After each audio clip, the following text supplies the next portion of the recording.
যুক্তরাষ্ট্রের ফ্লোরিডায় ডোনাল্ড ট্রাম্পের গলফ মাঠের কাছে ঘটে যাওয়া এক গুলির ঘটনার পর এফবিআই প্রাথমিকভাবে ধারণা করছে সাবেক এই প্রেসিডেন্টকে হত্যার চেষ্টা করা হয়েছে।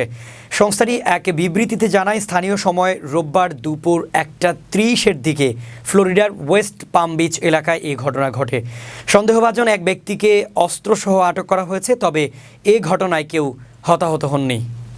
কেন্দ্রীয় গোয়েন্দা সংস্থা জানিয়েছে, ট্রাম্পকে হত্যার চেষ্টা চালানো ওই বন্দুকধারী হলেন 58 বছর বয়সী রায়ান ওয়েসলে রাউথ। ফ্লোরিডার ওয়েস্ট পাম বিচ এলাকায় স্থানীয় সময় রোববার বেলা 1:30টার দিকে নিজের গলফ মাঠে খেলছিলেন ট্রাম্প। তখন গুলির ঘটনা ঘটে। এই সময় ট্রাম্পের নিরাপত্তারক্ষীরা ওই বন্দুকধারীকে দেখার সঙ্গে সঙ্গে ওপেন ফায়ার করেন। এতে অভিযুক্ত একটি কালো গাড়িতে করে সেখান থেকে পালিয়ে যায়, কিন্তু একজন প্রত্যক্ষদর্শী ওই গাড়ির ছবি তুলে আইনশৃঙ্খলা বাহিনীর কাছে পাঠায়। পরে গাড়িটির অবস্থান শনাক্ত করে বন্দুকধারীকে আটক করা হয়।